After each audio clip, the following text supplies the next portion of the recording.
রোহিঙ্গারাও আমাদের তো বাঙালি, যারা রোহিঙ্গা বলে যাদেরকে আপনারা করছেন, রোহিঙ্গারাও তো বাঙালি, তারা বাংলা ভাষায় কথা বলে, তারাও তো একটা শিকার।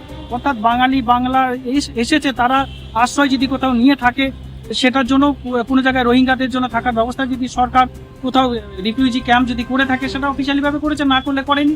এটার সাথে তার কোনো, আর যদি এসে থাকে তো বিএসএফ এর বর্ডার পেরিয়ে এসছে। বিএসএফ তাহলে কি করছিল? বিএসএফ কি নাকে সর্ষে তেল দিয়ে ঘুমাচ্ছিল যখন রোহিঙ্গারা পার হচ্ছিল? না দাদা, ফিরহাদ হাকিমের মন্তব্য যেটা বলেছেন ফিরহাদ হাকিম, যে যারা ইসলাম নিয়ে জন্মগ্রহণ করেনি তাদের সেটা দুর্ভাগ্য। আপনি হিন্দু ধর্মে জন্মগ্রহণ করে আপনি দুর্ভাগ্য? না, আমি এটাকে একদম সমর্থন করি না। ববি হাকিম তার নিজের ব্যক্তিগত মতামত জানিয়েছেন, তিনি একজন মুসলমান হওয়ার সুবাদে এটা বলেছেন। এটা আমি ব্যক্তিগত, আমি হিন্দু বা মুসলমান হয়ে বাংলার কোনো মানুষই, কোনো হিন্দু বা কোনো মুসলমান এটাকে সমর্থন করবে না, আমিও করি। সেটা সম্পূর্ণ তার ব্যক্তিগত মত। না, এগুলো কেউ কোনো সভ্য সমাজে ভদ্র মানুষ সমর্থন করবে না, তার ব্যক্তিগত মানসিকতা থেকে তিনি বলেছেন। এটাকে আমরা কোনোদিন সমর্থন মানে ফিরহাদ হাকিমের মানসিকতা হতে পারে, যদি এরকম বলে থাকে যে আমরা সমস্ত জাতিকে মুসলিম হয়ে যেতে হবে, তাহলে এটা ব্যক্তিগত মানসিকতা।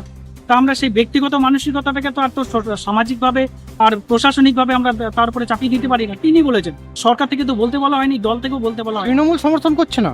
না, তৃণমূল কোনোদিন এই ধরনের কথাকে সমর্থন করে না, আমিও করি না, আশা করি তৃণমূলও করবে না। অনেকে আপনি শুনেছেন কিন্তু মুখ্যমন্ত্রী শোনেননি। না, শোনেনি। এখন সব কথা কি সব সময় ধরুন হয়তো কারেন্ট ডেটে শোনা যায় না, পরে হয়তো শোনার পরে ব্যবস্থা নেয়। সবসময় প্রত্যেকটা আপডেট যে সঙ্গে সঙ্গে চলে যাবে, কোথায় একটা সোশ্যাল মিডিয়ায় কোনো একটা ফেসবুকে কি বললো, সেটা মুখ্যমন্ত্রীর কানে যে সঙ্গে সঙ্গে চলে যাবে, এটা তো কথা নয়। পরে যখন যাবে উনি তখন বলবেন শুনেছি। কিন্তু বিরোধীরা দরজায় কোড়া নাড়লে মুখ্যমন্ত্রী শুনতে পেয়ে যান, এই কথাটা শুনতে পাইনি। বিরোধীদের বিষয়টা হলো, বিরোধীদের নেই কাজ তো ক্ষয়িত। ওরা সকাল থেকে মানুষের উন্নয়ন করে না, সকাল থেকে শুধু বিজেপি কাজ হলো যে কি একটা ভুল শব্দ প্রকাশ করছে, কোথায় একটা তৃণমূলের লোকের কোথায় একটা খুঁত খুঁজে পাওয়া যাচ্ছে, সেইটা নিয়ে রাষ্ট্র করে বেড়ানো। যাদের কাজ নেই, মানুষের পাশে থাকার যাদের মানসিকতা নেই, তারাই এগুলো করবে। উন্নয়নের দিকে নজর দিন না বিরোধীদের। ববি হাকিমের কথাকে আপনি সমর্থন করছেন কিনা? না, কোনোদিনই আমি ব্যক্তিগতভাবে রাজু ঘোষ আমি সমর্থন করি না। ববি হাকিম যেটা বলেছেন, হ্যাঁ, কি বলেছেন? না, ববি হাকিম যেটা বলেছেন তো, যে আমি যারা ইসলাম তাদের ইমাম নেই, তাদেরকে ইসলামে নিয়ে আসতে হবে, এই কথাটাকে আমি সমর্থন করি না। আমি মনে করি প্রত্যেকটা হিন্দু, প্রত্যেকটা খ্রিস্টান, বুদ্ধিস্ট, তারা নিজস্ব মতাদর্শ। মুখ্যমন্ত্রী 85,000 টাকা করে অনুদান দিলেন দুর্গাপুজোর ক্লাবগুলোকে। ভালো তো, দিতেই পারে। 50,000 টাকা, 75,000 টাকা, 1 লাখ টাকা দেবে। দুর্গাপুজো হচ্ছে বলে এত ট্রানজাকশন হচ্ছে।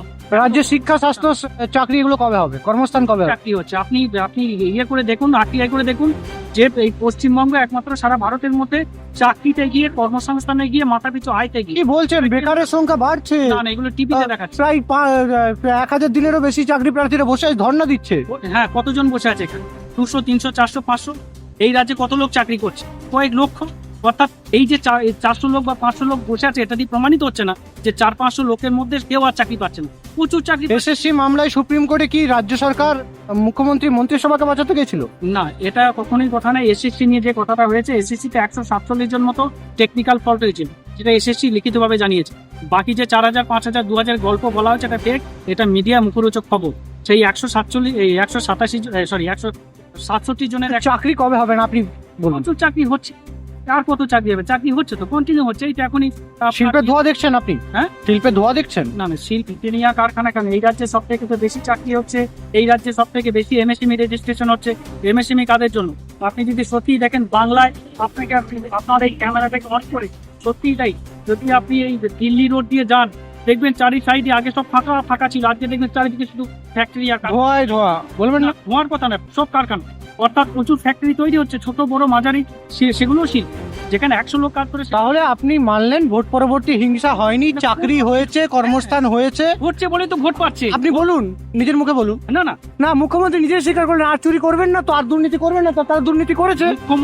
মুখ্যমন্ত্রী যে কথাগুলো বলেছেন, দলের যদি কোথাও কোনো দোষ করেন, দলের নেতাদের ছাড়েন না। আর চুরি করবেন না তো মানে কি? না না, কেউ যদি মানে এর আগে করেছে তাহলে দোষটা ধরেছে কে? মুখ্যমন্ত্রী ধরেছে, বিজেপি তো ধরে। মুখ্যমন্ত্রী ধরেছে, ওই স্বীকার তো করে নিলেন। একমাত্র সৎ সাহসটা এই রাজ্যে মুখ্যমন্ত্রী রয়েছে। চুরি করে অনেকে বলছে চুরি করে সৎ সাহস দেখিয়েছে। না না, চুরি কোথায় করে? মুখ্যমন্ত্রী বলেছে চুরি করতে, চুরি করেছে, শাস্তি হয়েছে। আর চুরি করবেন না তো, আর দুর্নীতি করবেন না তো মানে কি?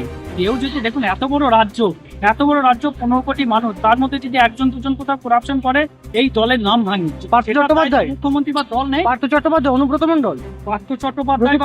মণ্ডল, জ্যোতিপ্রিয় মল্লিক, যাদেরকে গ্রেপ্তার করেছে ইডি বা সিবিআই, তারা শুধুমাত্র অভিযোগের ভিত্তিতে গ্রেপ্তার হয়েছে, কোনো প্রমাণিত হয়নি যে তারা দোষ করে।